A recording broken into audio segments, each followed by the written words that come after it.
सबैजनालाई नमस्ते पनि छ, स्वागत पनि छ। मैले स्टार्ट गरेँ। आज चाहिँ हामी इकोनोमिक पोलिसीको बारेमा हेर्नेछौँ।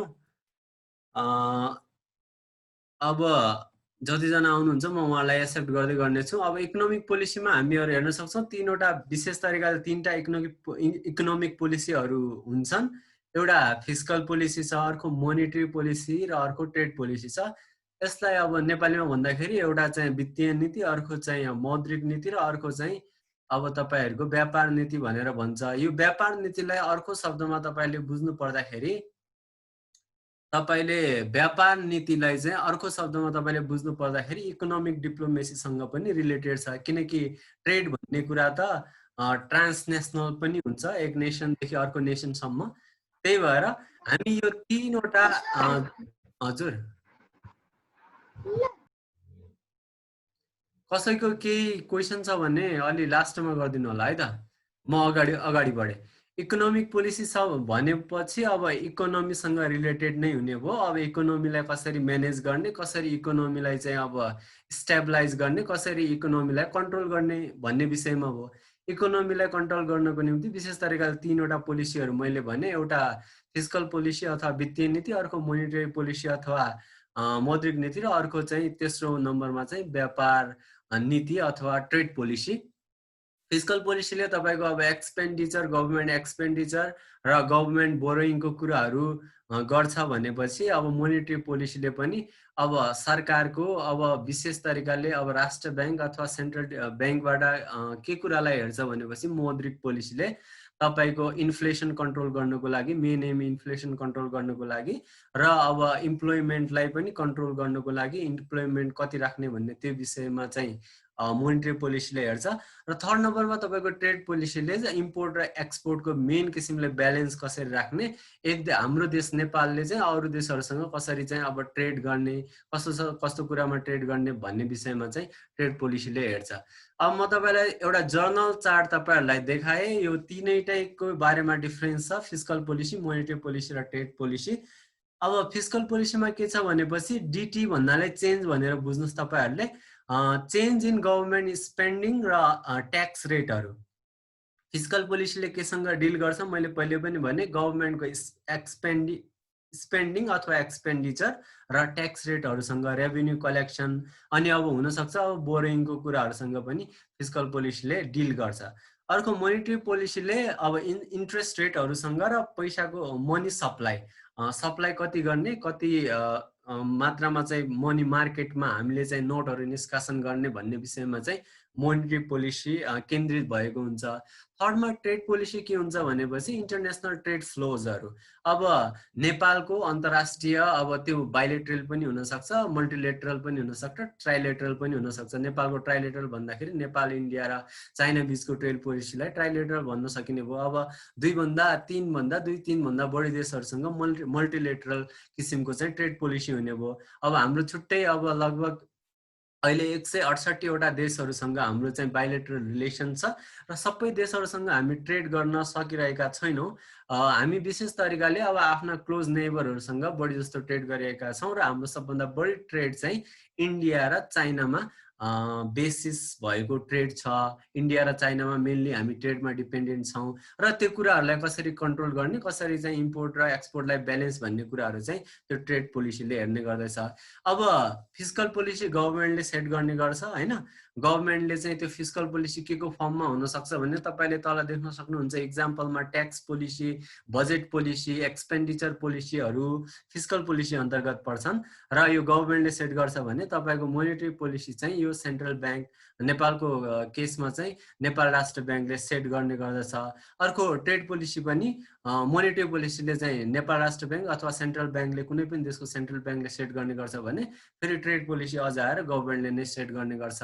अब टार्गेट के हुन्छ भनेपछि अब हाम्रो फिस्कल पोलिसीको एक किसिमको stability of trade cycle. Trade cycle भनेको अब तपाईले उतातिरको यो ट्रेड पोलिसीसँगको ट्रेड साइकल हैन कि, एउटा इकोनोमीमा एउटा साइकल चल्छ, कहिले चाहिँ अप हुन्छ, कहिले डाउन हुन्छ हैन।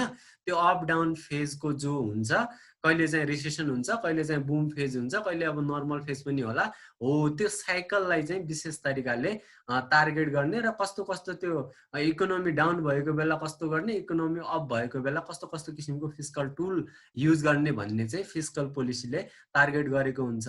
अब मोनिटरीको पोलिसीको चाहिँ मेन टार्गेट के हुन्छ भन्दाखेरि इन्फ्लेसनलाई मुद्रास्फीतिलाई कसरी कन्ट्रोल गर्ने र इन्ट्रेस्ट रेटहरूलाई चाहिँ कसरी एडजस्ट गर्ने, इन्ट्रेस्ट रेटहरू ब्याङ्कको जो अब लोन लिँदाखेरि इन्ट्रेस्ट रेटहरू हुन्छ त्यो इन्ट्रेस्ट रेटलाई कति राख्ने भन्ने किसिमको चाहिँ कुराहरू चाहिँ यो उसले चाहिँ तपाईँको मोनिटरी पोलिसीले टार्गेट गरेको हुन्छ। अब ट्रेड पोलिसीले के टार्गेट गरेको हुन्छ भनेपछि ट्रेडको ब्यालेन्स गर्ने, कति इम्पोर्ट गर्ने कति एक्सपोर्ट गर्ने। हामीहरूको केसमा चाहिँ अब इम्पोर्ट बढी छ, हामीहरू बढी सामान किनिरहेका हुन्छ भनेपछि कति सीमाभित्र हामीले चाहिँ आफ्नो इम्पोर्टलाई राख्ने र एक्सपोर्टलाई कसरी बढाउने भन्ने कुरा चाहिँ तपाईँको ट्रेड पोलिसीले हेर्छ। यो ट्रेड पोलिसी भन्नु नै इकोनोमिक डिप्लोमेसीसँग रिलेटेड कुरा हो। इकोनोमिक डिप्लोमेसी र ट्रेड पोलिसी भन्दाखेरि सिनोनिमस जस्तो हुन्छ। अब साइड इफेक्ट केमा हुन्छ भन्दाखेरि तपाईँको यो फिस्कल पोलिसीको साइड इफेक्ट तपाईँको गभर्मेन्टको बजेटमा हुन्छ, किनकि फिस्कल पोलिसी र बजेटरी पोलिसी भन्नु चाहिँ एउटै कुरा हो भनेर भन्छन्। र अर्को कुरा बोरोइङमा पनि हुन्छ। अब बोरोइङमा चाहिँ कसरी फिस्कल पोलिसीले इम्प्याक्ट पार्छ भनेपछि हामीले चाहिँ डेफिसिट बजेट बनाउँदाखेरि आफूसँग छैन बजेट भनेपछि हामीले पैसो मागेर पनि आफ्नो देश विकासको कार्यलाई चाहिँ अगाडि बढाउनको निम्ति हामीले चाहिँ बोरोइङ पनि गर्ने गर्छौँ फिस्कल पोलिसी अन्तर्गत नै। अब यो सामान्य डिफरेन्स म तपाईँहरूलाई चाहिँ तिनटै कुराको बारेमा एउटा ओभरभ्यू दिनुको लागि डिफरेन्सेस गरेको। र अर्को तपाईँको मोनिटरी पोलिसीको चाहिँ तपाईँको अब केमा साइड इफेक्ट हुन्छ भन्दाखेरि एक्सचेन्ज रेटहरूमा, हाउसिङ मार्केटमा। यो हाउसिङ मार्केट भनेको जो रियल इस्टेट हाउसिङ हुन्छ, अब तपाईँको चाहिँ अब महँगी बढ्यो भनेपछि चाहिँ तपाईँको अब त्यो हाउसिङ रेटको रियल इस्टेटको चाहिँ अब त्यो भ्यालु पनि बढ्छ। अब त्यहाँ चाहिँ पैसाको सर्टेज भयो भनेपछि त्यसको चाहिँ रियल इस्टेटको पनि भ्यालुको, जमिनको पनि केही मात्रामा चाहिँ अब त्यो डाउन हुनु भन्दाखेरि पनि एउटा लिमिटमा रहन्छ, मतलब त्योभन्दा नबढ्ने हुन्छ, त्यो एउटा स्ट्याग्नेन्ट अथवा एउटा स्टिल किसिमको रहन्छ भनेर बुझ्नु पर्यो। अब एक्सचेन्ज रेट, करेन्सीको एक्सचेन्जमा अब तपाईँ थाहा पाउन सक्नुहुन्छ कहिले युएस डलर चाहिँ तपाईँको 128सम्म पुगिदिन्छ भने कहिले 113सम्म पनि पुग्छ। यो के को कारणले गर्दाखेरि हो त, यो यस्तो किसिमको चाहिँ साइड इफेक्ट चाहिँ मोनिटरी पोलिसीमा पर्ने चाहिँ अब जति पनि कम्पोनेन्टहरू हुन्छन् त्यो कम्पोनेन्टहरूले चाहिँ यसरी मोनिटरी पोलिसीमा साइड इफेक्ट पर्छ। त्यस्तै गरिकन ट्रेड पोलिसीमा चाहिँ के साइड इफेक्ट पर्छ भनेपछि ट्रेड डेफिसिट हुन्छ। ट्रेड डेफिसिट भनेको यस्तो अवस्था, हामी चाहिँ घाटामा हुनु। अब स्पष्ट रूपले बुझ्दाखेरि हाम्रो चाहिँ इम्पोर्ट बढी हुनु, हाम्रो चाहिँ एक्सपोर्ट कम हुनु। त्यसरी के हुन्छ, इम्पोर्ट र एक्सपोर्टको रेसियो चाहिँ अब इम्ब्यालेन्स हुन्छ। त्यो इम्ब्यालेन्स भइसकेपछि हाम्रो पैसा चाहिँ बढी हुन्छ, हाम्रो पैसा चाहिँ आउटफ्लो बढी हुने, इन्कम चाहिँ कम हुने हुन्छ। त्यसैले चाहिँ यसलाई चाहिँ ट्रेड पोलिसीले चाहिँ यो के भन्छन्, ट्रेड पोलिसीले चाहिँ केमा इफेक्ट गर्छ त, ट्रेड डेफिसिटमा इफेक्ट गर्छ। अर्को चाहिँ strong political dimension to change the tax. अब फिस्कल पोलिसीमा के हुन्छ भनेपछि अब पोलिटिकल नेतृत्वले यसलाई चाहिँ अब चेन्ज गर्ने हुँदाले यो फिस्कल पोलिसीमा चाहिँ पोलिटिकल इन्फ्लुएन्स हुन्छ। मोनिटरी पोलिसी केन्द्रीय ब्याङ्कले अथवा सेन्ट्रल ब्याङ्कले गर्ने हुँदा त्यहाँ चाहिँ पोलिटिकल इन्फ्लुएन्स त्यति हुँदैन। अब अर्को कुरा चाहिँ यो ट्रेड पोलिसी भनेको डिमान्ड अफ पिपुल। हामीलाई चाहिँ अब कति आवश्यकता पर्दछ, हामीलाई चाहिँ खाद्यान्नको कति आवश्यकता पर्छ, लग्जरी जस्तै कार मोटर त्यो कुराहरूको कति आवश्यकता पर्छ, त्यो डिमान्ड अनुसार र इन्टरनेसनल मार्केटमा के कस्तो ट्रेन्ड चलिरहेको छ, के कुराको सेल बढी चलिरहेको छ। जस्तै अहिले अब ग्याजेट्सहरू, अब यो इन्फर्मेसन टेक्नोलोजीसँग रिलेटेड कम्युनिकेटिङ ग्याजेट्सहरू चाहिँ बढी डिमान्डमा छन्, आइफोनको डिमान्डमा बढी छ भनेपछि यो कुराहरूले चाहिँ ट्रेन्डिङमा भएका कुराहरूले, नयाँ किसिमका इनोभेटिभ भएका यो टुल्स एन्ड टेक्निकहरूले, इलेक्ट्रोनिक ग्याजेट्सहरूले चाहिँ यो कुरामा केमा चाहिँ यो ट्रेड पोलिसीमा चाहिँ साइड इफेक्ट पार्ने गर्दछ। अर्को डिमान्ड अफ पिपुल मैले भनिहालेँ। अब इक्जाम्पल हेर्नु पर्दाखेरि फिस्कल पोलिसीको example tax policy, budget policy र एक्सपेन्डिचर पोलिसी हो भनेपछि मोनिटरी पोलिसीको उदाहरण चाहिँ तपाईँले अब राष्ट्रिय ब्याङ्कले चाहिँ हरेक अब असारतिर, असार साउनतिर एउटा मौद्रिक नीति भनेर निष्कासन गर्छ। त्यही मौद्रिक नीति चाहिँ राष्ट्र के भन्छ, नेपाल राष्ट्र ब्याङ्कले निष्कासन गर्ने मौद्रिक जो नीति छ त्यसको इक्जाम्पल एउटै त्यही मौद्रिक नीति मात्र हो। अर्को यो तपाईँको चाहिँ फरेन यो ट्रेड पोलिसीको चाहिँ हाम्रो चाहिँ हामीसँग एउटा एक्ट छ, त्यो the foreign investment and technology transfer act 2019। त्यही हाम्रो चाहिँ यो 2075 मा बनेको चाहिँ यो फिटा पनि भन्छ। अनि यो एक्ट अन्तर्गत चाहिँ के हुन्छ भनेपछि हाम्रो ट्रेड चाहिँ सञ्चालन हुन्छ। अब म यो तपाईँलाई एउटा ओभरभ्यू दिएँ। हाम्रो क्लासमा पनि धेरै कुराहरू भइसकेको छ फिस्कल पोलिसीको। फिस्कल पोलिसीको फाउन्डर चाहिँ जेएम किन्सलाई मान्छन्। अब उनले एउटा किताब लेखेका थिए 1936 मा। त्यो किताबको नाम थियो the journal theory of employment and interest and money भन्ने। त्यसमा चाहिँ उनीहरूले एउटा के ल्यान्डमार्क सेट गरे, के एउटा मतलब के किसिमको चाहिँ एउटा रिमार्क सेट गरे भन्दाखेरि उनले चाहिँ एउटा किन्सियन थ्योरी दिए। त्यो किन्सियन थ्योरी भनेको कस्तो थियो कि त्यतिखेर 1930s मा एक किसिमको डिप्रेसन थियो। जसरी अहिले कोरोनाको एउटा रिसेसन अथवा डिप्रेसन चलिरहेको छ, एउटा सङ्कट चलिरहेको छ, त्यस्तै 1930 मा पनि पुरै मार्केट क्र्यास भएर डाउन भयो। अनि त्यहाँ सेयर मार्केट पनि क्र्यास भयो। अनि त्यसले गर्दाखेरि अब डाइरेक्ट मार्केटमा पनि इम्प्याक्टहरू पर्यो। किनकि जब मान्छेको इन्भेस्टमेन्ट सेयर मार्केटमा मान्छेले धेरै इन्भेस्ट गरे हुन्छ, त्यो इन्भेस्टमेन्ट डुब्ने बित्तिकै मान्छेहरूसँग पैसा हुँदैन। पैसा छैन भनेपछि मान्छेको पर्चेसिङ क्यापेसिटी हुँदैन र मान्छेले चाहिँ आफ्नो आधारभूत आवश्यकता किन्न पनि चुनौती हुने कुरा हो।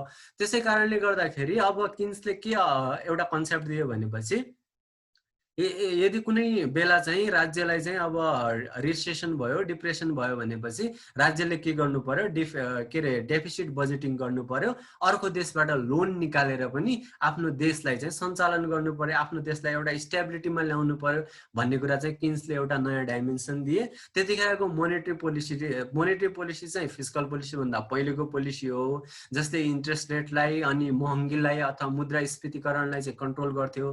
त्यतिखेरको त्यो मोनेटरी पोलिसीले कन्ट्रोल गर्न नसकेपछि जेएम किन्सले चाहिँ के दियो भनेपछि यो चाहिँ डेफिसिट बजेटको कन्सेप्ट दिए अथवा फिस्कल पोलिसीको कन्सेप्ट दिए। यो फिस्कल पोलिसीमा चाहिँ अरू कुराहरू पनि हामी तल हेर्दै गर्नेछौँ। अनि त्यो दिइसकेपछि अब यो फिस्कल पोलिसी 1930s तिर डिप्रेसन भयो, तर त्यो फिस्कल पोलिसीको चाहिँ एकदमै इफेक्टिभ तरिकाले प्रयोग चाहिँ तपाईँको 1950 पछि भएको मानिन्छ। अब तपाईँको त्यतिखेर अब इन्स्टिट्युसनहरू पनि अब लोन त दिने, तर लोन कसरी दिने त? अब डिप्रेसन भयो भने त अहिलेको समयमा डिप्रेसन भयो भने त विश्वभरि लहर हो। यो डिप्रेसन अमेरिकामा पनि छ, यो डिप्रेसन चाहिँ तपाईँको नेपालमा पनि छ, धनी राष्ट्रमा पनि छ, गरिब राष्ट्रमा छ। त्यतिखेर लोन कसले दिने भन्दाखेरि त तिनीहरूले चाहिँ एउटा प्लानिङ बनाएर ठुल्ठुला ब्याङ्कहरू जस्तै तपाईँको यो वर्ल्ड ब्याङ्कहरू इस्टाब्लिस भए। अनि यो आइएमएफ वर्ल्ड ब्याङ्क यिनी मल्टिल्याटरल इन्स्टिट्युसन्स भनेको सबै राष्ट्रहरूसँग साझेदारी गरेर अब ठुला अर्गनाइजेसनहरू इस्टाब्लिस भए। सबैजनाले मिलेर उनीहरूको सेयर लगानी गरेर सबैजनाले इन्भेस्ट गरेर तिनीहरूले चाहिँ लोन प्रोभाइड गर्ने भए। अब रिसेसनको बेला त अब एक कन्ट्रीले पनि घाटा भइरहेको बेला उसलाई चाहिँ उसको इकोनोमी डाउन भएको बेला उसले पनि लोन प्रोभाइड गर्न सक्दैन भने त्यस्तो बेला चाहिँ अब यो ठुल्ठुला वर्ल्ड ब्याङ्क, एडिबी, अनि त्यसपछि यो के भन्छन् आइएमएफ, अनि त्यसपछि यी आइबिआरटी, विभिन्न किसिमका यो मतलब 6वटा जति ब्रान्चहरू छन् यो वर्ल्ड ब्याङ्कको। यी ब्याङ्कहरूले चाहिँ के गर्ने भए, लोनहरू प्रोभाइड गर्ने भए र देशहरूको चाहिँ इकोनोमी मेन्टेन गर्न सहायता गर्ने भए। अब वर्ल्ड ब्याङ्कको त्यही इस्टाब्लिसमेन्ट 1944-45 तिर भएको हो। आइएमएफको पनि त्यतिखेरै भएको हो। अनि तिनीहरूले चाहिँ पुँजीहरूलाई एकुमुलेट गरेर तिनीहरूले चाहिँ आवश्यकता अनुसार अब यो नेपाल जस्ता गरिब राष्ट्रहरूलाई पनि एक किसिमले चाहिँ मतलब उनीहरूलाई के गर्न थाल्यो भनेपछि लोन प्रोभाइड गरेर उनीहरूको गरिबी हटाउने र उनीहरूको इकोनोमी स्टेबल हुन सहायता गरे। त्यतिखेरको केसमा चाहिँ विशेष तरिकाले रिसेसनलाई हटाएर इकोनोमिक स्टेबिलिटी ल्याउनको निम्ति यो जेएम किन्सले दिएको अवधारणाहरूको एक किसिमले एडप्सन भयो र फिस्कल पोलिसीको त्यहाँबाट सुरु भएको मानिन्छ। अब यो चाहिँ अब फिस्कल पोलिसी विशेष तरिकाले डेभलप कन्ट्रीबाट आएको कन्सेप्ट हो र यो चाहिँ हेल्पफुल चाहिँ डेभलपिङ नेपाल जस्तो डेभलपिङ नेसनको लागि हेल्पफुल हुन्छ। किन अब डेभलप कन्ट्रीको लागि हेल्पफुल नहुने भन्ने होइन, उनीहरूको लागि पनि हेल्पफुल त हुन्छ, तर हाम्रो निम्ति अझ बढी आवश्यक हुन्छ। किन आवश्यक हुन्छ भन्दाखेरि हामीसँग आफ्नो रिसोर्सेसहरू छैन। नेपालको कन्टेक्समा हामीसँग भएको इन्कम र रेभिन्यूहरू जति छ त्यो उठेको इन्कम र रेभिन्यूहरू के हुन्छ तपाईँको हाम्रो अब पुँजीगत खर्चमा होइन, चालुगत खर्च, कर्मचारीको दैनिक भत्ता, यो सोसल सेक्युरिटिजका प्रोभिजनहरूसँग दिनको निम्ति कर्मचारीको तलब भत्ताको लागि पनि हामीसँग उठेको रेभिन्यूले पुग्दैन। अब कर्मचारी मात्र हामीले चाहिँ अब पालेर त हाम्रो देशको विकास हुँदैन। त्यही भएर विकासको काम गर्नको निम्ति हामीले चाहिँ डेफिसिट बजेट, घाटा बजेट निर्माण गरेर पनि लोन लगेर पनि विकासलाई अगाडि दिनको निम्ति हामीले पनि कन्सेप्टहरू लगेका छौँ। नेपालमा 2008 सालदेखि डेफिसिट मतलब बजेटको सुरुवात भएको हो र 2008 सालदेखि अहिलेसम्म निरन्तर रूपले चाहिँ हामीले चाहिँ डेफिसिट फाइनेन्सिङको मतलब डेफिसिट बजेटिङहरू निर्माण गरिरहेका छौँ। एकैचोटि चाहिँ मिस्टेकनली चाहिँ 2032 सालतिर चाहिँ तपाईँको कस्तो भइदियो भनेपछि सरप्लस बजेट भएको छ, नत्र भने 2008 सालदेखि 2077 सालसम्म हामी चाहिँ घाटा बजेट एडप्ट गरिरहेका छौँ। किनकि हाम्रो चाहिँ हाम्रो रिसोर्सेसहरू रेभिन्यूहरू त्यति उठ्दैन। हामीले विकासलाई पनि गति दिनको निम्ति हामीले अब बाहिरबाट लोन निकालेर पनि विकासलाई निरन्तरता दिनको निम्ति हामीले पनि यो डेफिसिट बजेटिङ एडप्ट गरेका हौँ। यति भन्दै म अर्को स्लाइडमा गएँ। अब अब्जेक्टिभहरू तपाईँहरू जनरली अब इम्प्लोइमेन्ट अब यो फिस्कल पोलिसीको र बजेटको एकै किसिमको अब्जेक्टिभ हुन्छ। इम्प्लोइमेन्टलाई चाहिँ अब फुल इम्प्लोइमेन्ट क्रिएट गर्नु।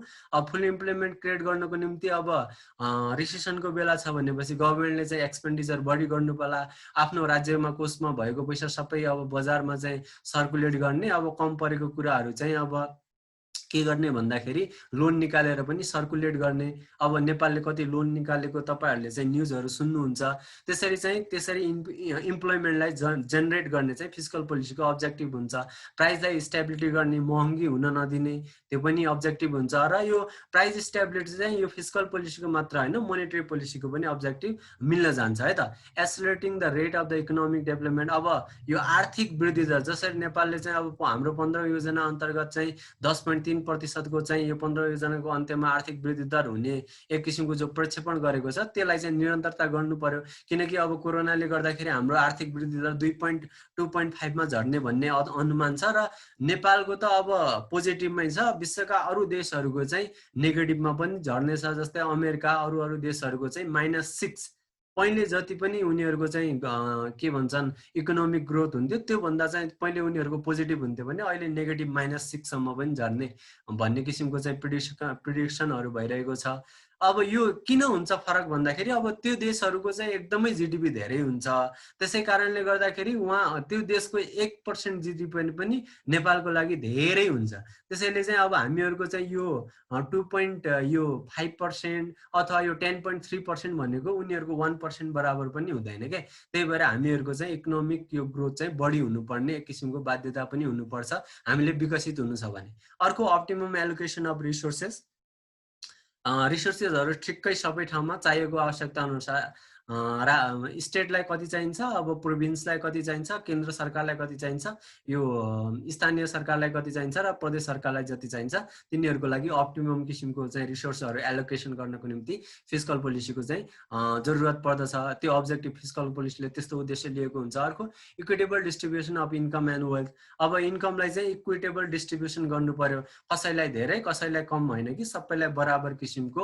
अब हाम्रा पछाडि परेका वर्गहरूलाई पनि अब उनीहरूलाई स्पेसल ट्रिटमेन्ट, अब सकारात्मक विभेद, इन्क्लुजन जस्ता कुराहरूबाट पनि हामीहरूले चाहिँ अब यो सोसल सेक्युरिटिज र सोसल प्रोटेक्सन अन्तर्गत सोसल सेक्युरिटिजमा के कुरा पर्छ भनेपछि सामाजिक यो चाहिँ रूपमा विपन्न पछाडि परेका व्यक्तिहरूको निम्ति वृद्ध भत्ता, अपाङ्ग भत्ता, महिला भत्ता, एकल महिला भत्ता, यी भत्ताहरू चाहिँ सोसल सेक्युरिटी अन्तर्गतका प्रोभिजनहरू पर्छन्। जसले गर्दाखेरि रिसोर्सलाई के गर्छ, फाइनेन्सियल रिसोर्सलाई डिस्ट्रिब्युट गरेर सबैजनालाई एक किसिमको के दिन्छ भने इक्विटेबल रिसोर्सहरू हामीसँग भएको फाइनेन्सियल रिसोर्सलाई सबैलाई बराबर बाँड्ने काम गर्छ।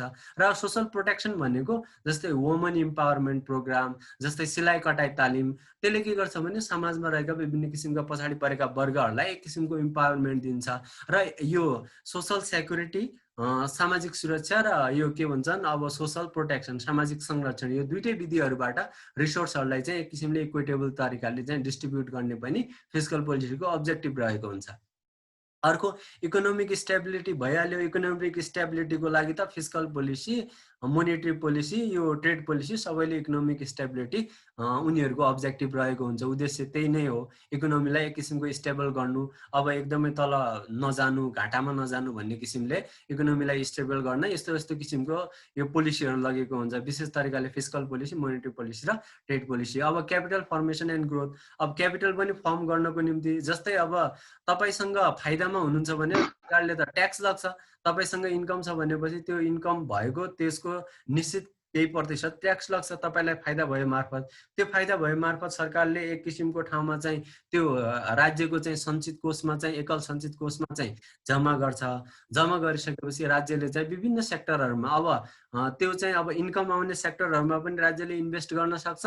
अब त्यो चाहिँ अब तपाईँले चाहिँ अब त्यो रिकरेन्ट बजेट अथवा पुँजी यो चालुगत खर्चमा पनि सरकारले चाहिँ के गर्न सक्छ भनेपछि एक्सपेन्ड गर्न सक्छ। त्यो सरकारको हातको कुरा हो। तर यो फिस्कल पोलिसीको टुलले गर्दाखेरि क्यापिटल फर्मेसन पनि हुन्छ।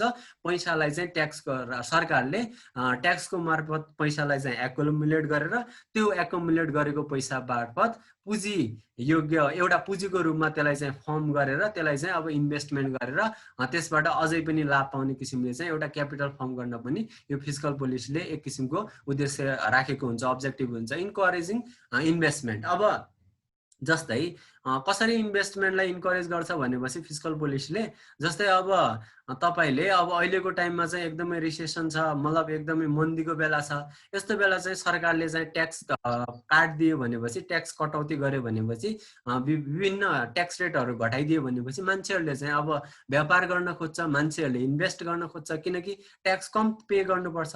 र अब जतिखेर चाहिँ मान्छेहरूले चाहिँ व्यापार गरिसकेपछि आफ्नो पैसालाई चाहिँ मार्केटमा जब अब सर्कुलेट हुन थाल्छ त्यतिखेर चाहिँ अब एक किसिमको डिमान्ड पनि बढ्न थाल्छ। अनि त्यो डिमान्ड बढिसकेपछि त्यो डिमान्ड बढिसकेपछि जतिखेर अब प्रफिट हुन्छ सबैजनालाई, फेरि राज्यले के गर्छ भनेपछि त्यो पैसालाई ट्याक्सको मार्फत फेरि आफ्नो सञ्चित कोष तान्ने काम गर्छ। यसकारण यो इन्भेस्टमेन्टलाई चाहिँ इन्करेज गर्नको निम्ति पनि यो फिस्कल पोलिसीले अब्जेक्टिभ लगेको हुन्छ। अब यो अब्जेक्टिभ अफ मोनेटरी पोलिसी हेर्दाखेरि मेन मोनेटरी पोलिसीको चाहिँ मुद्रास्फीतिकरणलाई चाहिँ इन्फ्लेसनलाई कन्ट्रोल हो। यो मुद्रास्फीतिकरण भनेको कस्तो कि पैसाको तरता, लिक्विडिटी अफ मनी चाहिँ क्यास बढी हुनु र त्यसको पैसाको भ्यालु कम हुनु। अब कुनै कुराको पनि एकदमै मात्रा बढी छ भने त्यसको भ्यालु कम हुन्छ। यो अब इकोनोमिक्समा एउटा थ्योरी पनि छ, डिमान्ड एन्ड सप्लाईको थ्योरी। जब सप्लाई एकदमै एक्सेसिभ छ भने त्यसको भ्यालु कम हुन्छ, जब सप्लाई एकदमै थोरै छ भने त्यसको डिमान्ड चाहिँ हाई हुन्छ। त्यसै कारणले गर्दाखेरि अब पैसा एकदमै छ्यापछ्याप्ती पैसा छ भनेपछि अब मान्छेलाई त्यति भ्यालु हुँदैन, पैसा एकदमै कम छ भनेपछि त्यसको भ्यालु बढी हुन्छ। त्यसैले चाहिँ इन्फ्लेसनलाई बुझ्दाखेरि के तरिकाले बुझ्नु पर्यो, एउटा इन्फ्लेसनको इक्जाम्पल भनेको महँगी हो। महँगी भएको बेला के हुन्छ भनेपछि हामीले चाहिँ एउटै प्रोडक्टको लागि पनि धेरै पैसा पे गर्नुपर्छ। अब महँगी छैन, नर्मल प्राइस छ भनेपछि एउटै प्रोडक्टको लागि पनि नर्मल प्राइस पे गर्दाखेरि के हुन्छ, हामीले त्यो प्रोडक्टहरू पाउन सक्छौँ। अब अर्को चाहिँ मोनेटरी पोलिसीको अब्जेक्टिभ के पनि रहेको हुन्छ भनेपछि अनइम्प्लोइमेन्टलाई चाहिँ हटाउनको निम्ति इम्प्लोइमेन्ट क्रिएट गर्नु पनि मोनेटरी पोलिसीको अब के रहेको हुन्छ अब्जेक्टिभ। अब मैले भनिहालेँ यो तीनटै पोलिसीहरू इकोनोमिक स्टेबिलिटीसँग मतलब एम गरेका हुन्छन् भने तिनीहरूले इकोनोमिक स्टेबिलिटी गर्नको निम्ति ती किसिमको अब्जेक्टिभहरू राखेका हुन्छन्। अर्को मोनेटरी पोलिसीले चाहिँ यो करेन्सी एक्सचेन्ज रेटहरू, जस्तै अब डलरको भाउ घट्ने बढ्ने के कारणले गर्दाखेरि हुन्छ भनेपछि यो मोनेटरी पोलिसीको कम्पोनेन्टको कारणले गर्दाखेरि हुन्छ। अब त्यो विभिन्न कारणहरूले गर्दाखेरि त्यसमा पनि यो चाहिँ के गर्नुहुन्छ, यो एउटा चाहिँ ट्याक्स रेटहरू हामीसँग अब विदेशी व्यापार गर्नको निम्ति युएस डलर चाहिन्छ, किनकि अब हामीले बाहिरबाट सामान किन्ने हो भनेपछि सबै पैसा चाहिँ त्यो हामीले चाहिँ नेपाली पैसामा किन्न सरकारले बाहिरको सरकारले दिँदैन। त्यसैले चाहिँ के हुन्छ भनेपछि यदि हामीसँग चाहिँ युएस डलरको मात्रा बढी छ भनेपछि हामीसँग अब युएस डलर बढी हुन्छ र हामीसँग त्यसको डिमान्ड कम हुन्छ। अब युएस डलर कम छ भने हाम्रो त्यसको डिमान्ड चाहिँ कम हुन्छ। डिमान्ड मतलब युएस डलर बढी छ भनेपछि त्यसको डिमान्ड कम हुन्छ, किनकि हामीसँग छँदैछ। यदि युएस डलर कम छ भनेपछि हामीलाई त्यसको डिमान्ड बढी हुन्छ। डिमान्ड बढी हुनु भनेको भ्यालु बढी हुनु हो र युएस डलरको प्राइस बढ्नु हो। त्यसैले हाम्रो देशसँग पर्याप्त मात्रामा युएस डलर हाम्रो राष्ट्र ब्याङ्कसँग छ भनेपछि व्यापार गर्दाखेरि हामीलाई सजिलो हुन्छ।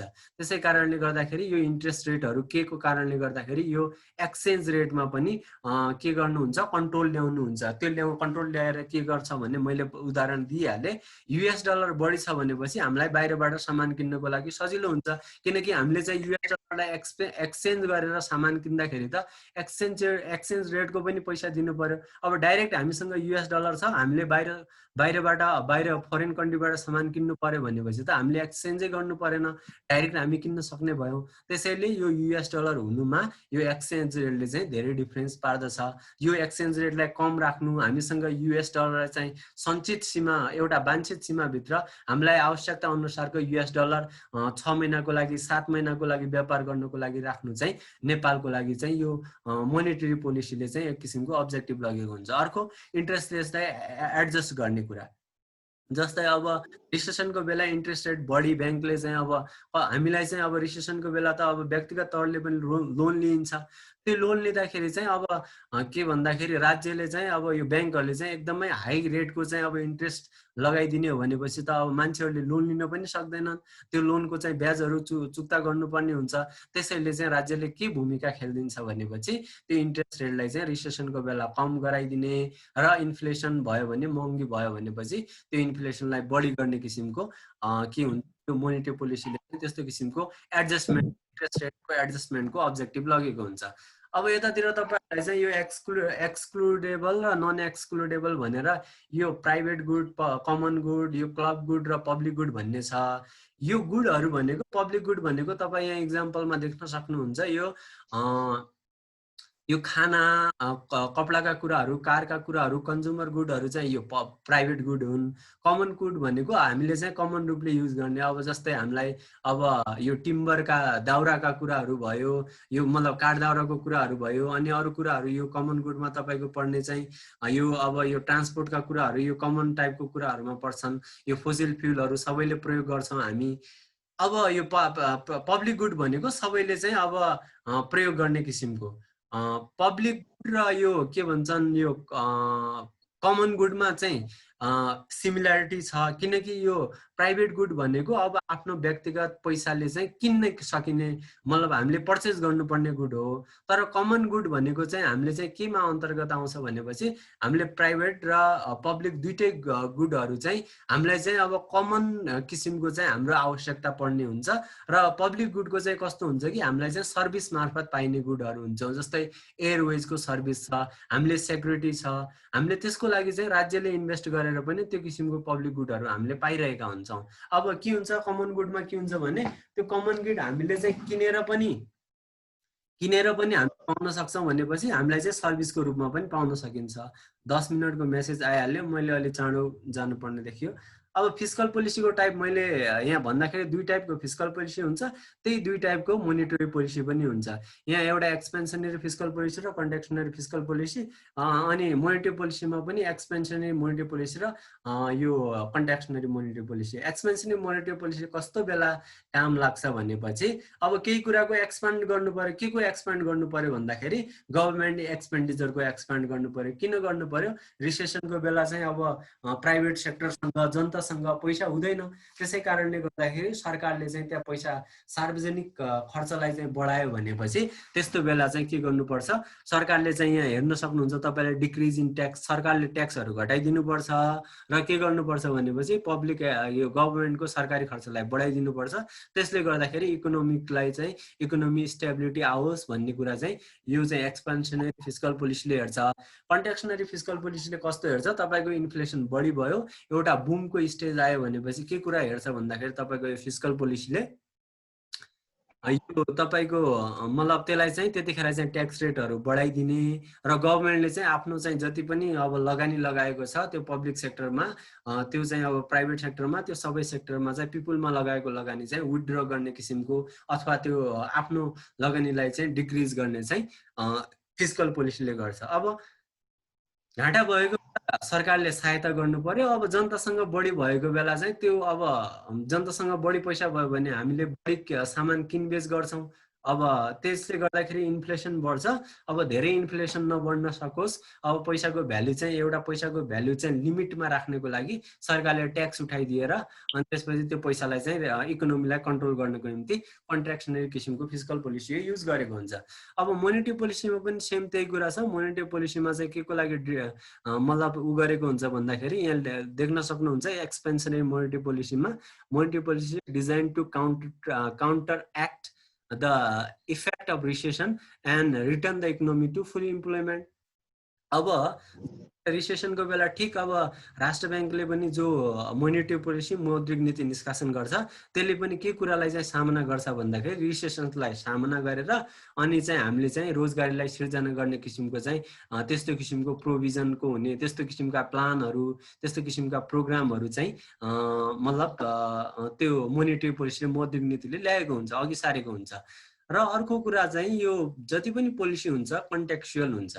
अब रिसेसनको बेला एउटा कन्टेक्स्ट हुन सक्छ, एउटा सन्दर्भमा जाने भयो, त्यतिखेर चाहिँ यो एक्सपेन्सनरी किसिमको चाहिँ फिस्कल पोलिसी अथवा मोनेटरी पोलिसी युज हुन्छ भनेपछि अब इन्फ्लेसनको बेला जतिखेर चाहिँ मान्छेहरूसँग पैसा पर्याप्त मात्रामा छ त्यतिखेर चाहिँ कन्ट्र्याक्ट गर्ने किसिमको, पैसालाई चाहिँ एकदमै टाइट गर्ने किसिमको, पैसालाई लिमिट गर्ने किसिमको त्यस्तो किसिमको चाहिँ अब पोलिसीहरू फर्मुलेट गरेको हुनुपर्छ।